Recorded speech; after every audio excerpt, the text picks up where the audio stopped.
Good morning बच्चों। जैसा कि आपने देखा अभी पिछली क्लास में हम लोगों ने बातचीत की थी ideal and non ideal solution के बारे में। Ideal and non ideal solution के दौरान हमने आपको क्या पढ़ाया था, जरा गौर से सुनिएगा। आइडियल नॉन आइडियल में हमने दो कॉन्सेप्ट की बात की थी। एक नॉर्मल आइडियल नॉन आइडियल की डिफिनीशन बताई थी और एक डिफिनीशन हमने ये बताई थी कि अगर मॉलिक्यूलर लेवल पर हम आइडियल नॉन आइडियल सॉल्यूशन को डिफाइन करना चाहें तो हम कैसे करेंगे। ये दोनों बात हमारी आपके साथ हो चुकी थी। आज के इस लेक्चर में हम लोग पढ़ने वाले हैं पॉजिटिव और निगेटिव डेविएशन के बारे में। पॉजिटिव निगेटिव डेविएशन की मीनिंग ओवरऑल ये होती है बेटा कि अगर हमें कोई भी कॉन्सेप्ट समझना है तो हम कैसे समझेंगे, यानी कोई डेविएशन पॉजिटिव कब होता है और निगेटिव कब होता है, ये डेविएशन क्या होता है, कैसे पढ़ेंगे। यानी कि ओवरऑल हमें non ideal solution at molecular level पे जो हमने डिफाइन किया था वहीं से ये दोनों टॉपिक कनेक्ट हैं। तो हम पहले ये डिस्कस करेंगे non ideal solution molecular level पर क्या था, फिर हम बताएंगे कि पॉजिटिव डेविएशन में क्या होता है और निगेटिव डेविएशन में क्या होता है। तो जरा गौर से समझिएगा चीजों को, आइए डिस्कस करते हैं। यानी कि हमें आज की क्लास में ये डिस्कस करना है कि पॉजिटिव और निगेटिव डेविएशन क्या होता है। तो समझना है, जरा बोर्ड पर देखिए। हमने अभी कहा था कि यानी कि ये पूरा कॉन्सेप्ट किससे आया है, ये पूरा concept non ideal solution at molecular level. जब हम ये टॉपिक पढ़े थे पिछले लेक्चर में तो वहीं से इसका जन्म हुआ। यानी कि पॉजिटिव और नेगेटिव डेविएशन का जन्म कब और कहां हुआ था, अगर ये क्वेश्चन आए तो इसका जन्म नॉन आइडियल सॉल्यूशन में एट मॉलिक्यूलर लेवल वाले कॉन्सेप्ट में हुआ था। यानी मॉलिक्यूलर लेवल के अंतर्गत हम नॉन आइडियल सॉल्यूशन को डिफाइन जब कर रहे थे तो उसी दौरान इसके जन्म की बातचीत की जाती है। उस दौरान हमने ये पढ़ा था कि एक कंपोनेंट ए दे दिया जाए और ये दूसरा कंपोनेंट बी दे दिया जाए। हम कहते हैं ए और बी को मिलाने पर हम ए बी ऑब्टेन करते थे, तीसरा जो सॉल्यूशन होता था। ये कहा गया कि इसके अंदर पार्टिकल्स थे, इसके अंदर पार्टिकल थे, इसके अंदर पार्टिकल्स थे, और हमने ये कहा कि यहाँ आईएमएफ था, यहाँ भी आईएमएफ था, और हमने कहा यहाँ भी आईएमएफ था। उस दौरान ये भी बातचीत हुई थी कि अगर ऐसी सिचुएशन है तो हम पढ़ते थे कि आईएमएफ ऑफ ए मतलब ए कंपोनेंट जो है उसके पार्टिकल्स के बीच का जो इंटरमोलिकुलर फोर्स ऑफ अट्रैक्शन है हम कहते हैं ये आईएमएफ ऑफ बीबी।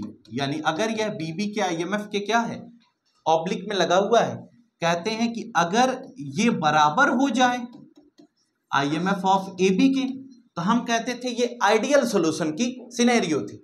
यानी कि जब इसका फोर्स या इसका फोर्स इसके फोर्स के बराबर हो जाए, यानी इसके अंदर जो पार्टिकल्स का आईएमएफ है उसके बराबर हो जाता है तो ये क्या कहलाता है, ये हमारा आइडियल सॉल्यूशन कहलाता है।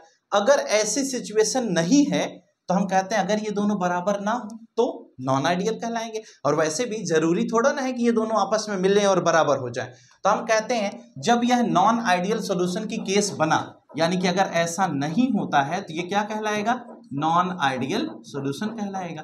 बेटा अगर ऐसा नहीं होता है तो इसका मतलब ये होगा या तो इससे ज्यादा होगा या तो इससे कम होगा। यानी हम ये कह सकते हैं कि इधर वाला जो फोर्स है, चाहे बीबी का चाहे ए का, अगर इसका आईएमएफ इसके आईएमएफ से ज्यादा हो जाए तो एक कंडीशन, या फिर इसका आईएमएफ इसके आईएमएफ से कम हो जाए तो दो कंडीशन। इन्हीं दोनों कंडीशन को ध्यान में रखते हुए इसको दो पार्ट में क्लासिफाई किया गया। दो पार्ट में जब हम इसको क्लासिफाई करते हैं तो एक पार्ट को बेटा हम क्या कहते हैं, पॉजिटिव डेविएशन कहते हैं। क्या कहते हैं, पॉजिटिव डेविएशन कहते हैं। और जो दूसरा पार्ट इसमें बनता है वो क्या कहलाता है, निगेटिव डेविएशन कहलाता है। अब ये डेविएशन क्या होता है, पॉजिटिव और निगेटिव डेविएशन की जो बातचीत की जा रही है ये होता क्या है। हम ये कहते हैं कि अगर डेविएशन का मतलब जितना हम सोच रहे थे उससे अगर हमें ज्यादा कोई चीज मिल जाए तो वह पॉजिटिव डेविएशन होगी। अगर हम जितना सोच रहे थे उससे ज्यादा मिल रहा हो तो वह क्या होगा, पॉजिटिव होगा। और जितना हम सोच रहे हैं उससे कम मिल जाए तो वह क्या होगा, निगेटिव। यानी एक्सपेक्टेड वैल्यू जो हमें पता है उससे कम वैल्यू अगर ऑब्जर्व होती है तो निगेटिव, उससे ज्यादा ऑब्जर्व हो जाती है तो पॉजिटिव। कहें सर ये भी नहीं समझ में आया, कोई एग्जाम्पल देकर के बताइए तो ज्यादा बेटर लगेगा। हमने कहा ये ए है, ये बी है या ए बी है। हम यहां से समझाते हैं कि अगर IMF of a oblique IMF of BB यही दो हैं। अब बेटा अगर इनके बीच का जो फोर्स ऑफ अट्रैक्शन है वो हमें ज्यादा मिल रहा हो इनके बीच से, तो क्या अगर वेपर प्रेशर के रिस्पेक्ट में हम पूरी की पूरी बात करते हैं तो वेपर प्रेशर में हम क्या पढ़ते हैं, अगर इसका आईएमएफ ज्यादा होगा इससे तो क्या होगा, यानी कि जो सॉल्यूशन है उसमें पार्टिकल्स के बीच का अट्रैक्शन क्या हो जाए, कम हो जाए। अगर सॉल्यूशन के अंदर पार्टिकल्स के बीच का अट्रैक्शन कम हो जाएगा, यानी AB के पार्टिकल्स के बीच का अट्रैक्शन कम हो जाए और इधर ज्यादा है, यानी मिलाने के बाद जो आईएमएफ है वो कम हो गया, तो जब हीट करोगे तो कम हीट में ही वेपर्स कन्वर्ट हो जाएंगे, यानी कम टेम्परेचर देने पर हमें क्या होगा, ज्यादा से ज्यादा वेपर मिलेंगे। ध्यान से सुनना, एक लिक्विड ये था, एक लिक्विड ये था, इन दोनों को हम आपस में मिला रहे हैं। जब हम इन दोनों को आपस में मिलाए, हम कहते हैं इसका भी फोर्स ज्यादा था, यानी गाढ़ा था, कंसंट्रेटेड है, ये जो है ये भी कंसंट्रेटेड है। जब हम इन दोनों को मिलाए तो जो बन रहा है उसके बीच का आईएमएफ बहुत अच्छा नहीं है, यानी कि वो क्लोजर भी थी चदर नहीं हुए, उसके बीच का फोर्स ऑफ अट्रैक्शन एक दूसरे के बहुत पास पास नहीं हो पा रहे हैं, यानी आईएमएफ ज्यादा होगा तो पार्टिकल पास होंगे, पार्टिकल्स पास होंगे, बॉन्डिंग स्ट्रांग होगी, बॉन्डिंग स्ट्रांग होगी तो कंसंट्रेटेड हो जाएगा वो, और ऐसी केस में हमें ज्यादा से ज्यादा हीट करना पड़ेगा तभी तो वो वेपर्स में कन्वर्ट होगा। लेकिन कहा गया कि इधर तो फोर्स ज्यादा था, लेकिन जब सॉल्यूशन बना तो उसका आईएमएफ क्या हो गया, कम हो गया, यानी कि पार्टिकल्स दूर दूर हो गए, और दूर दूर हो गए बीच का फोर्स कम हो गया, और बीच का फोर्स अगर कम हो जाएगा सॉल्यूशन साइड में तो ऐसी सिचुएशन में उसे कम हीट करोगे तो मैक्सिमम वेपर प्रेशर बनेगा ना, या मैक्सिमम वेपर्स निकलेंगी ना, तो इसका मतलब उसे हम क्या कहते हैं, पॉजिटिव डेविएशन कहते हैं। तो ओवरऑल हम ये समझते हैं कि अगर ये बड़ा हो जाए किससे, आईएमएफ ऑफ AB से, तो इसको हम क्या कहेंगे, इसको हम कहते हैं पॉजिटिव डेविएशन के अंतर्गत पढ़ते हैं। ये तो एक कहानी हो गई। और अगर इसका जस्ट उल्टा हो जाए तो हम क्या पढ़ेंगे, उसको हम नेगेटिव डेविएशन कहते हैं, यानी कि IMF of AA oblique IMF of BB, ठीक है, अगर ये लेस हो जाता है आईएमएफ ऑफ AB से, यानी ये अगर कॉन्सेप्ट आपके सामने आ जाए तो इसे हम क्या कहेंगे, नेगेटिव। ध्यान से समझना, क्यों, क्योंकि अगर इसके बीच का फोर्स ऑफ अट्रैक्शन और इसके बीच का फोर्स ऑफ अट्रैक्शन ये दोनों घट जाए, ये कम हो, लेकिन जब कोई बन रहा हो, जो सॉल्यूशन बने वो एकदम चिपक जाए, कंसंट्रेटेड हो जाए, क्योंकि उसके आईएमएफ ऑफ AB की बात ज्यादा बताई गई ना, तो ये जो AB है इसके बीच का फोर्स ऑफ अट्रैक्शन बहुत ज्यादा हो जाएगा, तो जो आप कम टेम्परेचर देकर वेपर्स बना ले रहे थे अब तो आपको ज्यादा टेम्परेचर देकर वेपर बनाना पड़ेगा ना, यानी कि वेपर में कन्वर्ट करने के लिए आपको हीट ज्यादा करना पड़ेगा, और जब आपको हीट ज्यादा करना पड़ेगा तो ऐसी सिचुएशन में क्या हो जाएगा, इसका मतलब पूरी की पूरी खेल क्या हो गया, बदल गया, यानी जो उधर जा रहा है उधर बॉन्डिंग स्ट्रांग हो गई, इधर बॉन्डिंग वीक थी, सॉल्यूशन बना तो कंसंट्रेटेड हो गया, तब हमें हीट ज्यादा देना पड़ेगा, और जब ज्यादा हीट करेंगे तब कहीं वेपर प्रेशर उतना बन पाएंगे जितना हम सोच रहे थे, इसलिए इसको हम क्या कहते हैं, नेगेटिव डेविएशन के अंतर्गत पढ़ते हैं।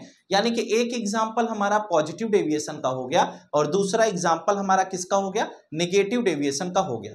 अब हमने अभी तक जो पॉजिटिव और नेगेटिव डेविएशन में देखा वो सिर्फ इतनी सी बात की है कि पॉजिटिव को क्या कहेंगे और नेगेटिव को क्या कहेंगे।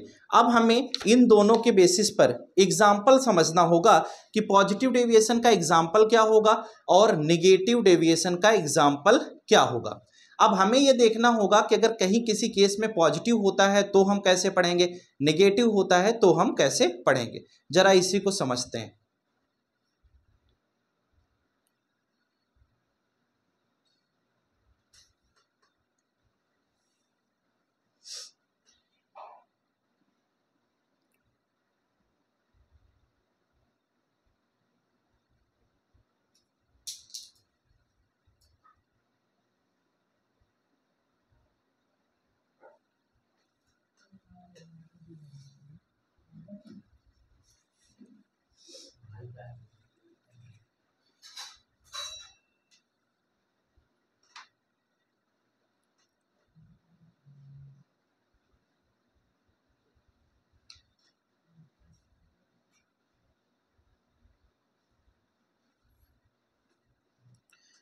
देखिए अभी इसमें एक एग्जाम्पल पॉजिटिव डेविएशन का हम आपको बता देते हैं और दूसरा एग्जाम्पल हम आपको नेगेटिव डेविएशन का बता देते हैं। तो दोनों को जरा हमें ध्यान से समझना होगा कि पॉजिटिव का एग्जाम्पल क्या है और नेगेटिव का एग्जाम्पल क्या है।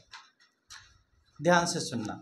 अगर हम एथेनॉल और एसीटोन की बात करते हैं, यानी एक एग्जाम्पल हम यहाँ पर लेते हैं और उसमें हम पढ़ते हैं एथेनॉल एंड एसीटोन के बारे में, और दूसरा एग्जाम्पल हम यहाँ पर लेते हैं जिसमें हम CHCl3 के साथ एसीटोन का कॉन्सेप्ट पढ़ लें या किसी और फिनॉल के साथ एनिलीन का कॉन्सेप्ट पढ़ लें। ये अगर हम पढ़ते हैं तो इन दोनों में जरा हम आपको समझाएंगे क्या। ध्यान से सुनना, अगर हम एथेनॉल के साथ एसीटोन का कॉन्सेप्ट पढ़ते हैं तो क्या होगा। अगर एथेनॉल आपको दे दिया जाए और एक एसीटोन दे दिया जाए, मतलब एक आपका ये जो सॉल्यूट प्लस सॉल्वेंट कहते हो या दोनों जो आप बीकर में ले रहे हो ए और बी, एक में आपको एथेनॉल दे दूं, एक में हम क्या दे दें, एसीटोन दे दें। अब ध्यान से सुनना, और जो बन रहा है वो AB है। तब ध्यान से सुनना कि जो AB बना यानी इन दोनों का जो मिक्सचर बनेगा उसके बीच में यानी एथेनॉल और एसीटोन के पार्टिकल्स के बीच में जो IMF होगा वह क्या होगा, वह वीक होगा। लेकिन इसके बीच में जो पार्टिकल्स के IMF है वो स्ट्रांग है, यहां पर भी स्ट्रांग IMF है। सर समझ नहीं आता ऐसा हो कैसे जाता है। देखो जो एथेनॉल है बेटा, एथेनॉल के जितने भी पार्टिकल्स हैं, एथेनॉल आपस में हाइड्रोजन बॉन्ड से कनेक्टेड है। इस A के अंदर इसमें एथेनॉल भरा था ना, तो एथेनॉल क्या है, हाइड्रोजन बॉन्ड से आपस में कनेक्टेड है। इसमें भी हाइड्रोजन बॉन्डिंग होती है, वीक होती है थोड़ी लेकिन होती।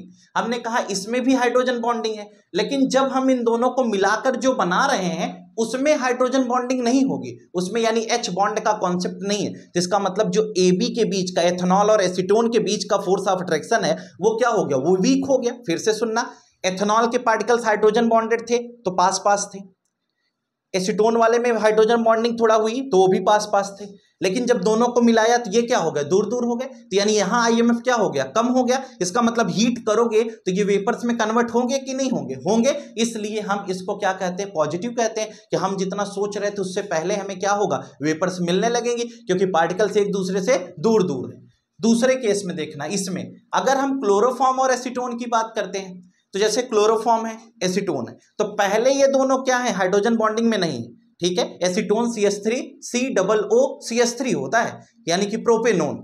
हम कहते हैं अगर क्लोरोफॉर्म और एसीटोन दे दिया जाए तो क्लोरोफॉर्म के अंदर हाइड्रोजन बॉन्डिंग अपने मॉलिक्यूल्स के अंदर वो हाइड्रोजन बॉन्डिंग में नहीं है, एसीटोन भी अपने मॉलिक्यूल्स के अंदर हाइड्रोजन बॉन्डिंग में नहीं है। लेकिन जब इन दोनों को मिलाया तो जब यहां बना सॉल्यूशन तो वो क्या हो गया, वो हाइड्रोजन बॉन्डिंग के अंदर है। इसका मतलब जो सॉल्यूशन बनेगा उसके पार्टिकल्स बिल्कुल क्लोज हो गए, कंसंट्रेटेड हो गए, पास पास हो गए। तो ऐसी केस में सॉल्यूशन को हीट करने के लिए हमें ज्यादा टेम्परेचर देना पड़ेगा, तब ना वेपर्स हम पाएंगे। इसका मतलब कि ये डेविएशन क्या हो जाएगा, निगेटिव डेविएशन हो जाएगा। तो एक आपको पॉजिटिव डेविएशन बताया गया, एक निगेटिव डेविएशन बताया गया। ये पूरा का पूरा चक्कर होता है। जैसे फिनॉल है हाइड्रोजन बॉन्डेड, एनिलीन फिनॉल आपस में हाइड्रोजन बॉन्डिंग नहीं शो करेगा, एनिलीन का भी वही चक्कर है, रेजोनेंस का केस होता है। लेकिन जब दोनों को मिलाएंगे तो आगे जाकर के हाइड्रोजन बॉन्डिंग की कहानी बनेगी, जिसकी वजह से सॉल्यूशन कंसंट्रेटेड होगा। जब उसे हीट करेंगे तो ज्यादा टेम्परेचर की रिक्वायरमेंट होगी, और ऐसी सिनेरियो जब बनती है तो वह क्या कहलाता है, वह निगेटिव डेविएशन कहलाता है। तो अभी तक हम जो डिस्कस कर रहे थे पॉजिटिव और निगेटिव डेविएशन की कहानी थी। अब हम कहते हैं कि पॉजिटिव और नेगेटिव डेविएशन को हम ग्राफिकल मेथड से भी रिप्रेजेंट कर सकते हैं। तो कहा गया कैसे करेंगे, जरा हम समझते हैं। यानी कि राउल्ट्स लॉ, उसके बाद हम graphical method of positive and negative deviation तीनों डिस्कस करते हैं आपसे, जरा सुनिए। यानी कि ओवरऑल अब हमें ये डिस्कस करना है कि अगर हम ग्राफ के बेसिस पर इसको समझें, एनसीईआरटी बुक की लाइन टू लाइन रीड जरूर कर लीजिएगा, क्योंकि आपको जितनी भी कॉन्सेप्ट बताए जा रहे हैं सब आपको एनसीईआरटी में मिलेंगे। और जितना हम पढ़ा रहे हैं अगर इतना आप एनसीईआरटी से साथ साथ रीड करते चलेंगे तो मुझे लगता है कि ये आपके लिए बहुत पॉजिटिव पॉइंट होगा। तो चलिए हम आगे बात करते हैं ग्राफ की। अगर हम ग्राफिकल मेथड की बात करते हैं या ग्राफिकल रिप्रेजेंटेशन की बात करते हैं, यानी कि ग्राफ के मेथड से हम इसको रिप्रेजेंट कैसे करेंगे, इसके बारे में अगर हम आपको समझाएं तो जरा समझिएगा कि ग्राफ से इसको रिप्रेजेंट कैसे किया जाएगा, इसके बारे में हमें बातचीत करनी है। सबसे पहले ए वाला ग्राफ हम बनाते हैं। एक ग्राफ हम बनाते हैं जिसमें हम राउल्ट्स लॉ को एक्सप्लेन कर देंगे, क्योंकि पिछली क्लास में हमने ग्राफ में केवल थोड़ी सी बात बताई थी और हमने ये कहा था कि आप ग्राफ को पढ़िएगा। अब आप पढ़े कि नहीं पढ़े आपकी अपनी समस्या है, और उम्मीदन पढ़ लेना चाहिए था। हमने ये कहा कि अगर हम एक, जैसे हम पढ़ते हैं P1 और X1 का ग्राफ पढ़ते हैं, है ना, हम दूसरा ग्राफ इस प्रकार से बनाते हैं। अभी दोनों ग्राफ को हम अलग अलग रखते हैं। हम कहते हैं ये हमारा वेपर प्रेशर को डिनोट करता है, ये हमारा मोल फ्रैक्शन को डिनोट करता है। ये हुआ, हाँ ठीक है। फिर हमने कहा कि ये भी वेपर प्रेशर को डिनोट करता है, ये हमारा क्या करता है, मोल फ्रैक्शन को डिनोट करता है। अब हम क्या करेंगे, हम जानते हैं कि मोल फ्रैक्शन अगर एक का ज्यादा होगा तो दूसरे का क्या होता है, कम होता है। यानी कि अगर हम कहते हैं सॉल्यूट और सॉल्वेंट की बात की जाए तो किसी एक का मोल फ्रैक्शन अगर कंप्लीट है तो दूसरे का क्या होगा, जीरो हो जाएगा। क्यों? क्योंकि x1 + x2 = 0।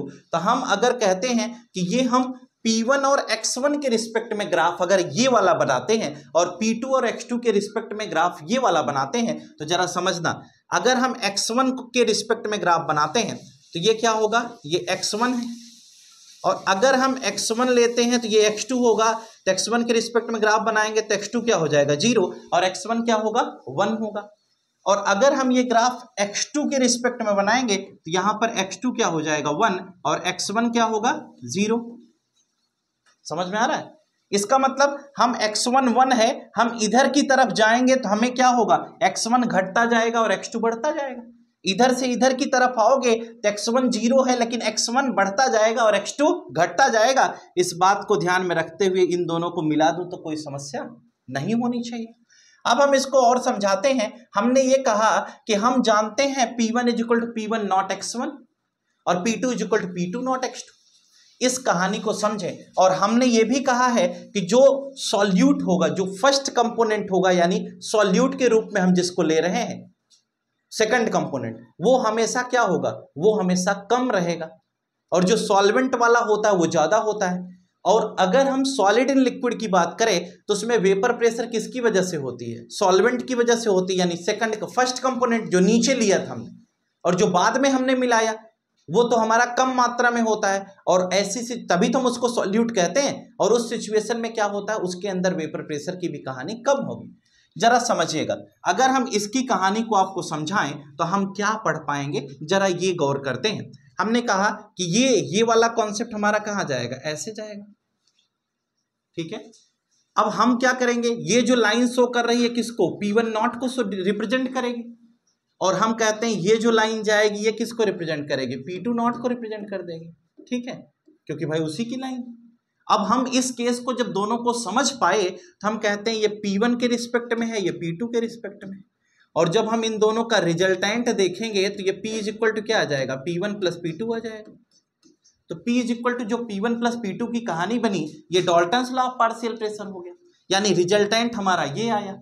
लेकिन अगर इसी ग्राफ को पॉजिटिव डेविएशन और निगेटिव डेविएशन में शो करना हो तो जो हम यहां देख रहे हैं ये क्या है, ये नॉर्मल कंडीशन है। तो पॉजिटिव डेविएशन में ग्राफ का क्या सिचुएशन बनेगा, जरा देखना, बी वाला में हम बात करते हैं। यानी कि अगर हम पॉजिटिव डेविएशन की बात करते हैं, बुक में एक बार ग्राफ जरूर देखिएगा, आपको बड़ी मदद मिलेगी। ये देखिए, अब एक रैंडम ग्राफ बना रहा हूं। मैंने कहा ये लाइन हमारी ये हो गई, ये लाइन हमारी ये हो गई, ये हमारा ये हो गया। हमने कहा P = P1 + P2, हमने इसको माना। हमने कहा ठीक। हमने कहा कि दोनों जितना हम एक्सपेक्ट कर रहे हैं उससे ज्यादा मिल रहा है ना, तो हमने कहा कि हम जो एक्सपेक्ट कर रहे थे उससे ज्यादा हमें ये मिल गया, हम जो एक्सपेक्ट कर रहे थे उससे ज्यादा हमें वेपर प्रेशर ये मिल गया। तो कहते हैं जो P हम एक्सपेक्ट करेंगे रिजल्टेंट वो क्या होगा, वो भी तो हमें ये मिलेगा। इसका मतलब ये भी हम जितना एक्सपेक्ट कर रहे थे उससे ज्यादा मिल गया। तो ये क्या हो गया, पॉजिटिव डेविएशन की कहानी हो गई। अब देखिए, ये ऊपर पॉजिटिव के लिए है, ये पॉजिटिव के लिए कर्व, और ये क्या हो गया, पॉजिटिव के लिए हो गया। सेम टू सेम तीसरी कहानी पे आओ। तो तीसरी कहानी यानी कि जो C वाला पार्ट है ये क्या शो करता है, ये कहता है हम निगेटिव डेविएशन में बात करेंगे। अगर हम कहते हैं ये निगेटिव डेविएशन में बात करेगा तो क्या बात होगी, जरा गौर करिएगा। हमने कहा एक लाइन ये हो गई, एक लाइन ये हो गई, ठीक है। आपके बुक में अगर ये छोटी वाली लाइन इधर हो तो उससे घबराने की बात नहीं है, ठीक है, वो तो हमने जो कंसंट्रेशन लिया उसके बेसिस पे बात हो रही। हमने ये कहा कि अब जो निगेटिव डेविएशन में क्या होगा, ये लाइन नीचे से हो जाएगी, क्योंकि जितना हम सोच रहे थे उतना हमें नहीं मिला। ये लाइन भी क्या होगी, नीचे से हो जाएगी, जितना हम सोच रहे थे वो हमें नहीं मिला। तो ये जो रिजल्टेंट आएगा वो भी तो नीचे से हो जाएगा। तो अब ये P = P1 + P2 ये हो जाएगा, और ये जो लाइन है ये किसको डिनोट करेगी, ये निगेटिव डेविएशन को डिनोट करेगी। यानी कि इस केस में जो डेविएशन की कहानी हुई वह निगेटिव डेविएशन कुछ इस प्रकार से हो जाएगा। यानी P is equal to P1 plus P2, ये निगेटिव डेविएशन का कॉन्सेप्ट हो जाएगा। यानी कि एक राउल्ट्स लॉ का है, दूसरा पॉजिटिव का है, तीसरा निगेटिव का है। जो हमने वेपर प्रेशर एक्सपेक्ट किया उससे निगेटिव डेविएशन में कम मिल गया, पॉजिटिव में क्या हुआ उससे ज्यादा मिल गया। क्यों? क्योंकि IMF की वजह से, मॉलिक्यूलर लेवल पर जो हमने कॉन्सेप्ट डिस्कस किया था उसकी वजह से, और राउल्ट्स लॉ हमने आपके सामने दिखा ही दिया। तो ये 2-3 बातें जो हम यहाँ पर डिस्कस कर रहे थे, ये क्या था? ये पॉजिटिव और निगेटिव डेविएशन का कॉन्सेप्ट था। अब हम इसके आगे चलेंगे नेक्स्ट क्लास में। तो नेक्स्ट क्लास जो होगी उसमें हम क्या बात करने वाले हैं, वो हमारा अगला टॉपिक होगा जिसे हम एजियोट्रॉप बोलते हैं, और उसके क्लासिफिकेशन के बारे में बात करेंगे। तो आज के लिए फिलहाल इतना ही, नेक्स्ट क्लास में फिर मिलेंगे नए कॉन्सेप्ट के साथ, एजियोट्रॉप के साथ। आज के लिए फिलहाल इतना ही। Good night to all of you, today class is over, thank you.